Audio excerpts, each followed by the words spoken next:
Estamos iniciando a sexta e última participação de um candidato à Prefeitura de São Paulo na nossa jornada eleitoral Ideias dos Candidatos. A Prefeitura, tendo aqui conosco o prefeito, o atual prefeito de São Paulo e candidato à reeleição, Fernando Haddad. Antes de passar a palavra ao candidato Fernando Haddad, eu gostaria só de lembrar duas coisas a todos. As perguntas da plateia devem ser formuladas até o 4º minuto da fala livre do candidato, quer dizer, até o toque do primeiro sino, ok? E que nos atenhamos ao tema do nosso encontro, que são as ideias dos candidatos à Prefeitura de São Paulo. Candidato Fernando Haddad, muito obrigado por estar aqui conosco, seja bem-vindo. Obrigado. Então, por favor, só tem 5 minutos da sua fala inicial para colocar a todos as suas ideias. Bom, boa tarde a todos. Gostaria de me congratular com a Universidade de São Paulo, com a Rádio USP. Se eu entendi bem, é a primeira vez que a USP se abre para debates eleitorais. Exatamente isso. A Universidade de São Paulo, sendo das mais importantes do país, se não a mais importante, faz um gesto decisivo num momento delicadíssimo da vida nacional. A USP vai ter que se abrir, como todas as universidades vão ter que se abrir para o debate político, uma vez que a crise que o país está imerso é uma crise grave e que vai depender de muita ciência, muita mobilização, muito debate para ser superada. Então, meus parabéns à USP. O que nós procuramos fazer na cidade de São Paulo, desde que assumimos, foi basicamente cumprir os nossos compromissos de campanha. Nós, na ocasião, em 2012, apresentamos o programa mais extenso, mais abrangente para a cidade, que passava por uma reestruturação de todas as áreas. Reestruturação das finanças, reestruturação da legislação urbanística e, a partir destas duas, a reestruturação setorial da educação, da saúde, da habitação, da mobilidade urbana. E eu acho que nós logramos êxito em planejar a cidade até 2030, pelas razões que eu vou apresentar. Em 2000, a Prefeitura assinou um contrato draconiano contra si própria com a União para a rolagem da sua dívida. E essa dívida estava estrangulando a cidade de São Paulo de uma maneira impressionante. Muitos prefeitos passaram desde então, todos jogaram a toalha por não conseguir sensibilizar o Congresso a rever a lei de responsabilidade fiscal, que era o grande problema a ser enfrentado, e essa gestão conseguiu, no curso de 2 anos, de muito trabalho dentro do Congresso, junto ao governo federal, conseguiu aprovar uma lei histórica que fez com que a nossa dívida tivesse um abatimento de 60%. Ou seja, as cláusulas draconianas foram superadas, foram substituídas, os indexadores da dívida foram revistos, foi feito um recálculo do estoque a partir dessa substituição e a justiça se fez desse ponto de vista, uma vez que hoje a nossa dívida é absolutamente administrável até 2030 e já houve uma redução substancial do fluxo de recursos que saía de São Paulo para o governo federal. Sem isso, nós não tínhamos a menor perspectiva de estarmos numa situação diferente do Rio de Janeiro, Minas Gerais, Rio Grande do Sul. Estaríamos na mesma situação de insolvência que esses estados estão. Segundo lugar, revimos a legislação urbanística. O plano diretor e a lei do zoneamento foram inteiramente revistos, enquadrando a especulação imobiliária. Hoje não se fala mais em especulação imobiliária em São Paulo, pela simples razão de que foi feito um ordenamento do território que permite a construção de edifícios, de fábricas, de prédios, mas de acordo com o interesse público e não de acordo com o interesse privado. Se a pessoa quer levantar um espigão, ela pode fazê-lo, mas quem determina onde fazer é o poder público. Onde não tem transporte de massa consolidado, foi definido um gabarito máximo de 8 andares, ou 10 andares nas zonas estritamente residenciais. Onde tem transporte de massa, sejam corredores, sejam trilhos, CPTM ou metrô, aí sim o poder público municipal autoriza o gabarito para que as pessoas possam avançar. Mais um minuto, né? Mais um minuto. E, a partir dessas duas reformulações, nós fizemos os planos setoriais. Então, hoje, São Paulo tem o seu primeiro plano municipal de educação, tem o seu plano municipal de mobilidade, tem o seu plano municipal de habitação, de cultura, de saúde, de forma que o nosso planejamento hoje, que já está em execução há 3 anos, está previsto para continuar até 2030. Uma cidade do tamanho de São Paulo não pode se planejar a cada 4 anos. Ela tem que ter um planejamento de médio e longo prazo para que o ciclo eleitoral não produza descontinuidades das políticas de Estado. Perfeito, obrigado, candidato. Enquanto as perguntas da plateia vão chegar, eu gostaria de fazer já uma pergunta para o senhor. Agora abrimos para os nossos 20 minutos de perguntas. O senhor fique à vontade. O que o candidato Fernando Haddad faria diferente da gestão do prefeito Fernando Haddad? O que o candidato faria diferente? Olha, nós tivemos 2013 e 2016 vai entrar para a história do Brasil como dos períodos mais turbulentos da vida nacional, tanto do ponto de vista político quanto do ponto de vista econômico. Para que vocês tenham uma ideia do que eu estou falando, São Paulo nunca viveu uma retração econômica como a que está sendo vivida agora em função da crise nacional. São Paulo nunca teve uma retração do PIB de 7% em 2 anos. Logo no início do mandato, tivemos as manifestações de junho de 2013, tivemos que 1 ano para nos prepararmos para conseguir oferecer o passe livre para o estudante, que hoje beneficia 630 mil estudantes, e que sequer estava no nosso plano de governo. E nós sofremos um cerco bastante grande.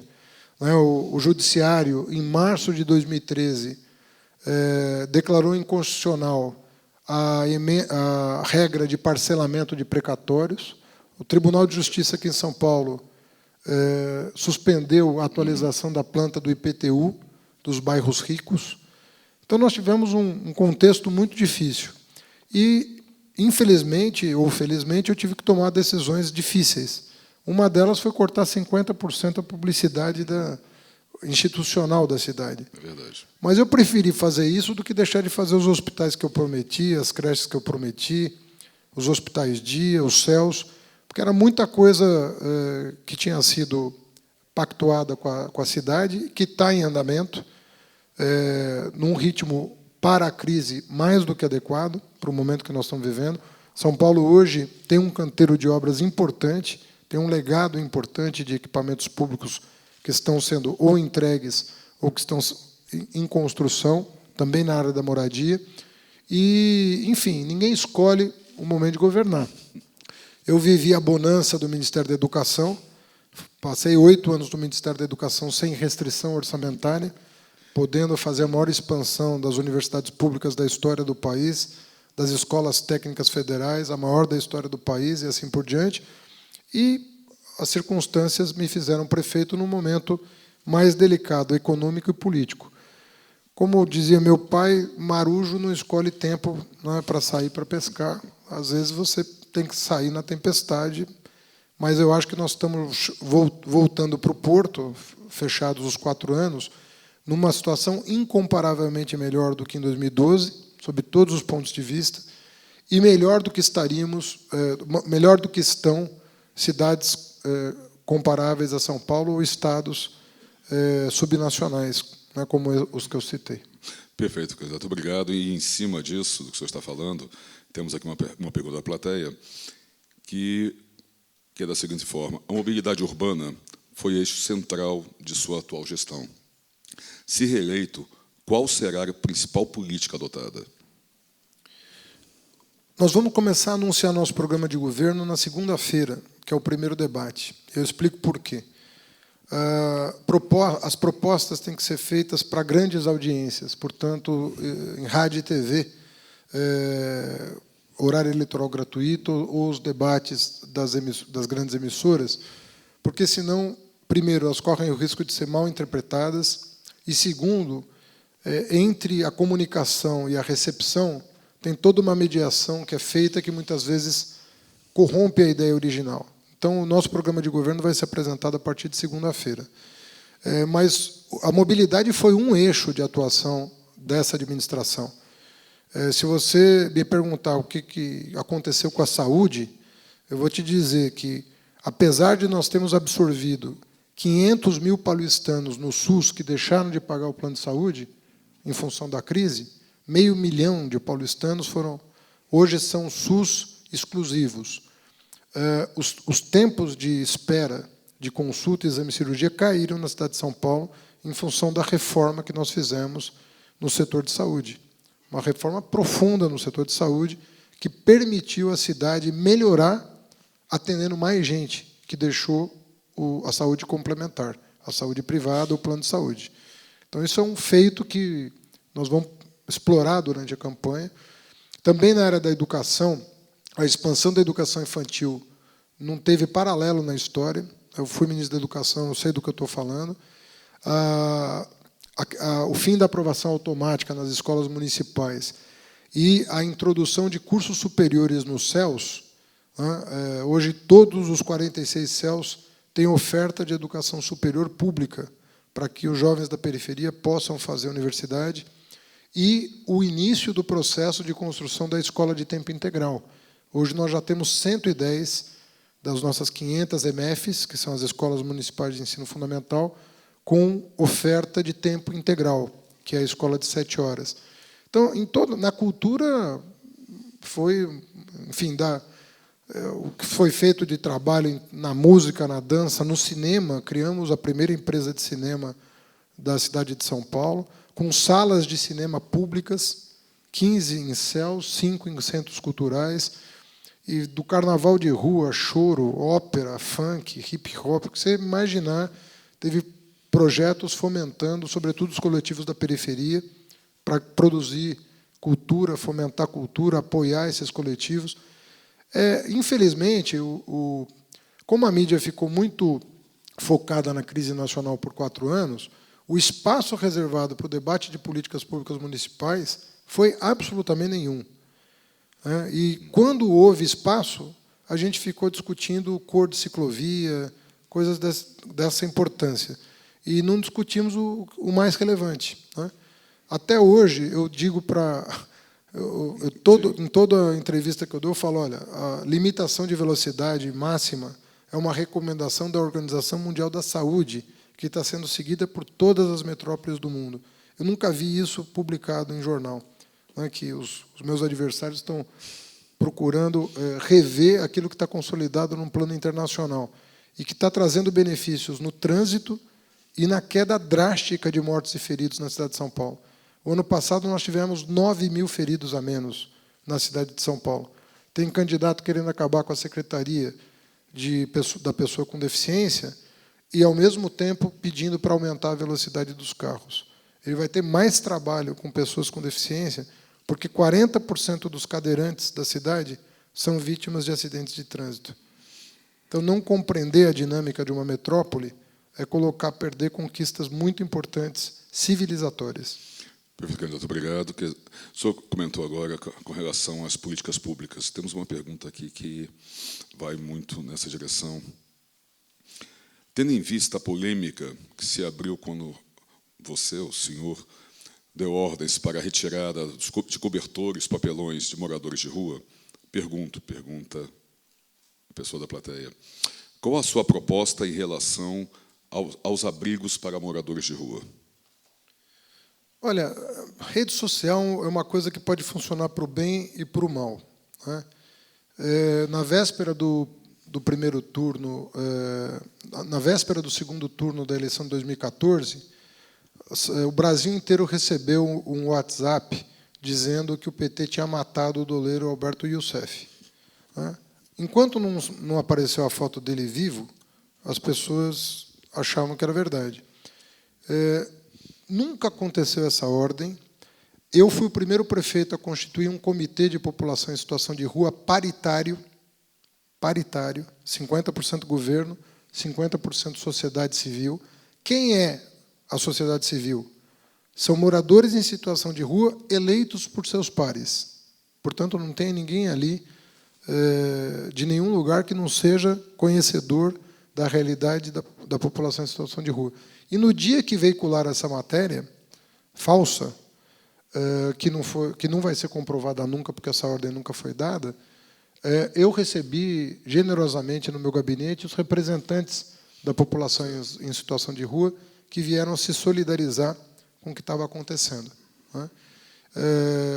Mas, para não deixar dúvidas da nossa atuação, eu chamei a Defensoria Pública e nós elevamos à categoria de decreto os protocolos que devem ser observados pela zeladoria da cidade.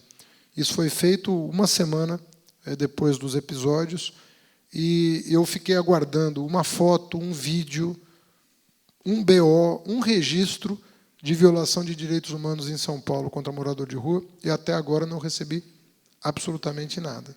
Se alguém aqui tiver uma foto, um vídeo, um documento, um boletim de ocorrência, uma testemunha que consiga apontar alguém da administração que violou direitos humanos, enderece à prefeitura, que eu tenho um controlador que não só combate a corrupção como nunca se combateu, como combate também o mau exercício da função pública. Perfeito, candidato. Só me permita só retomar, porque houve, claro, a justa defesa com relação à polêmica, mas faltou uma colocação sua. O senhor vai aumentar o número de abrigos? O que vai fazer de abrigos para moradores de rua? Os abrigos hoje da cidade estão ociosos, porque uma consequência do que aconteceu nesse episódio foi o fato de que, como muitos servidores foram ofendidos na sua honra, sobretudo a Guarda Civil Metropolitana e também as equipes de zeladoria, você tem uma reconstrução a fazer, difícil, porque quando você rompe um pacto com o serviço público, você traz consequências muito desagradáveis. Uma delas é a dificuldade de restabelecer os pactos que haviam sido forjados junto à população em situação de rua e seus representantes. Então, isso vai ter que ter um cuidado muito grande para que a gente retome esses trabalhos com as cautelas devidas, para que o tipo de exploração política que foi feita não volte a ser feita novamente. São pessoas que têm famílias, são pessoas que têm o seu trabalho e que não querem ser acusadas, como foram, pelo que não fizeram. Perfeito. Eu só vejo que a preocupação com moradia e tudo mais são coisas muito latentes. Temos duas aqui que também vão muito nessa direção. Uma diz: como pretende lidar com as ocupações de movimentos sociais em prédios vazios, se reeleito? E a outra vai, mais ou menos da mesma forma, de que forma a gestão atual e uma possível futura gestão, se o senhor for reeleito, pretende resolver o problema de moradia na cidade de São Paulo? Olha, eu acho que não podia ser melhor o relacionamento que essa administração tem com o movimento de moradia. Eu diria, sem medo de errar, que 80% do movimento de moradia apoia a minha reeleição, pelos resultados alcançados. Nunca se produziu tanta moradia em São Paulo como hoje. Nós temos, entre obras entregues em execução, 35 mil unidades habitacionais, faixa 1 e faixa 2. Para quem não sabe, faixa 1 é 0 a 3 salários mínimos. 26 mil dessas 35 mil voltada para a população até 3 salários mínimos, portanto, a grande maioria. E temos um estoque de terra e de projetos aguardando liberação da Caixa Econômica Federal, que está suspensa há 1 ano e meio, para retomar a meta de 55 mil. Hoje, nós teríamos condição de superar a meta de 2012 se o governo federal retomar o Minha Casa Minha Vida na sua fase 3. E perguntem, assim, mais importante do que ouvir a minha palavra, é ouvir os representantes. Os líderes do movimento de moradia são conhecidos na cidade toda. Então, talvez fosse o caso de abordá-los e perguntar para eles o compromisso dessa administração com a causa da casa própria. Lembrando que nós também vamos avançar em outro aspecto, que é a locação social. A gente avançou pouco no Brasil na locação social, e a única maneira de evitar a gentrificação de regiões nobres da cidade é pela locação social. Porque se você vender a propriedade, dali a 20 anos, 30 anos, 40 anos, aquele apartamento vai acabar sendo vendido para quem pode pagar, e você vai gentrificar no médio ou no longo prazo, o que não é desejável para uma cidade com as características de São Paulo, aliás, para nenhuma cidade. Perfeito. Só lembrando que estamos aqui com o candidato à reeleição à Prefeitura de São Paulo, Fernando Haddad, na nossa jornada eleitoral Ideia dos Candidatos à Prefeitura de São Paulo, uma parceria do USP Debate, da Rádio USP. Candidato, mais uma pergunta, mais uma que leva em consideração os problemas da cidade, os problemas mais de fundo, como talvez algo mais difícil de ser colocado, a desigualdade em São Paulo. Quais são as causas e quais são as soluções? É feita a pergunta aqui, como se fosse tão simples.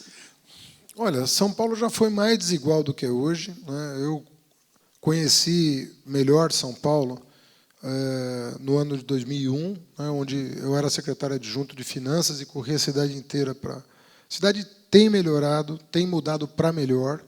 Obviamente que, num momento de crise como a que nós estamos vivendo, a gente, às vezes, perde o senso histórico, o sentido histórico das coisas. Mas, hoje mesmo, eu recebi um relatório da Associação de Dirigentes das Instituições Federais, dos reitores das universidades federais. Temos 5 minutos. Tá. Dos reitores, dando conta que, depois da minha passagem pelo MEC, o número de alunos de escola pública nas universidades federais é maioria hoje. Ou seja, quando que se imaginou, né, que nas universidades públicas federais os alunos egressos de escolas públicas seriam maioria? Graças à ampliação das universidades, interiorização dos campus, programas de reserva de vagas para alunos de escola pública, hoje a maioria é egresso de escola pública e uma boa parte com renda familiar até 3 salários mínimos. A Universidade Federal mudou depois da nossa gestão. Isso tem acontecido também em outros âmbitos. Você pega uma forma de combater a desigualdade é pelo transporte público, priorizar o transporte público. Qual é o trabalhador que pega ônibus em São Paulo que não ganhou tempo nessa gestão? Eu desconheço quem pega ônibus e não tenha ganhado tempo. Acesso à educação, nós ampliamos, só de vaga em creche para escola foram 100 mil, nessa gestão, em 3 anos de trabalho. 100 mil novas matrículas de educação infantil. Isso é combater a desigualdade. O SUS, conforme eu disse, recepcionou 500 mil novos paulistanos com atendimento exclusivo, sem plano de saúde. E os tempos de espera de consulta, exame e cirurgia caíram. Isso é combater a desigualdade, né? Nós estamos mantendo um ritmo de investimentos na cidade que é superior aos últimos 4 prefeitos. Atingimos 17 bilhões de investimento. Isso é geração de emprego e oportunidade na cidade. Só o Hospital Geral nós estamos fazendo 3, um já está entregue. Hospitais dia, 33. Os 33 entregues. Temos ainda 5 em obras. E por aí vai. Estamos em 15 céus em construção. Isso tudo, fora a drenagem, mobilidade, habitação, a que eu já me referi. Nós nunca tivemos 3 obras simultâneas de macrodrenagem na cidade de São Paulo. Eu entreguei Ponte Baixa, Sumaré, Água Preta e Cordeiro. Nunca tivemos 3 frentes de obra em macrodrenagem. Habitação é recorde a produção de moradia. Quem fez mais no passado fez 26 mil. Nós fizemos 35. Quando eu digo fazer, é ou terminar ou iniciar novas construções, porque o mandato é muito curto. Então, se tem uma contabilidade específica. Mas, na área que você imaginar, nós batemos recordes de entrega, e isso é uma forma de gerar emprego também. Porque cada creche que a gente abre são funcionários que a gente contrata. Para funcionar uma creche, você tem que contratar, são 250 crianças por creche. Se abrir 400 creches, quantos funcionários você não está contratando? Então, nós expandimos muito a contratação e a oferta de serviços públicos na cidade. Então, estamos quase chegando ao nosso final dessa sessão de perguntas, mas temos mais uma aqui de um ponto que o senhor tocou agora há pouco, que é com relação ao transporte público. A pergunta aqui ela vai na direção de como estimular mais, talvez, o uso de transporte público, reduzindo assim o trânsito numa cidade caótica como São Paulo. Olha, eu vou dar um dado que pouca gente conhece porque foi muito pouco veiculado. Tem uma empresa holandesa de GPS chamada TomTom que avalia o trânsito das cidades no mundo com mais de 800 mil habitantes. Então, São Paulo está entre elas. Além de São Paulo, está Recife, Salvador e Rio de Janeiro, das brasileiras. Minuto. Oi? 1 minuto. O que aconteceu em 2 anos, entre 2013 e 2015? Enquanto as 3 cidades que eu citei, Rio, Salvador e Recife, continuam entre os 10 piores congestionamentos do mundo, São Paulo saiu da 7ª posição para a 58ª. São paulistano está perdendo menos tempo no congestionamento. E isso foi feito simultaneamente ao maior programa de mobilidade sobre pneus já realizado na cidade de São Paulo, que incluiu, inclusive, passeio, calçada, 1 milhão de metros quadrados entregues e uma malha cicloviária, ainda incipiente, mas que tem tudo para se integrar pela cidade toda no próximo período. Obrigado, prefeito Fernando Haddad, candidato à reeleição. Temos várias perguntas, infelizmente o tempo acabou, temos muito mais perguntas do que tempo, né, mas é importante a participação da plateia. Antes de fazermos o encerramento, o oficial gostaria de deixar o senhor 2 minutos para as suas considerações finais, por favor. Fica aqui o pedido, né, para que as pessoas, nesse período de 40 e poucos dias que nós temos pela frente, se informarem, porque, conforme eu disse, nós tivemos muito pouco espaço de divulgação, de comunicação, para fazer com que esse acervo de obras e realizações chegasse ao conhecimento geral. Um período da vida nacional muito turbulento, muito difícil, comunicação muito truncada, mas eu espero que nós tenhamos a possibilidade de, em poucas semanas, que é o que temos pela frente, poder esclarecer, poder defender esse legado e propor que a gente conclua esse ciclo.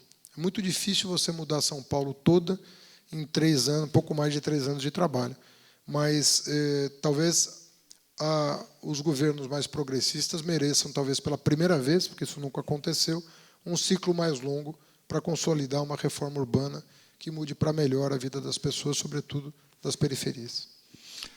Muito obrigado, candidato Fernando Haddad. Queria agradecer mais uma vez a sua presença aqui conosco, agradecer à plateia, agradecer também a presença dos outros candidatos que aqui estiveram conosco, os candidatos Ricardo Yang, Altino Prazeres, Luiz Erundina, João Bico e Henrique Arias. Agradecer mais uma vez a audiência de quem nos escuta pela Rádio USP. Estamos encerrando agora, diretamente do Centro de Difusão Internacional na cidade universitária, a jornada eleitoral Ideias dos Candidatos à Prefeitura de São Paulo. Agradeço mais uma vez a todos, uma boa tarde, até a próxima.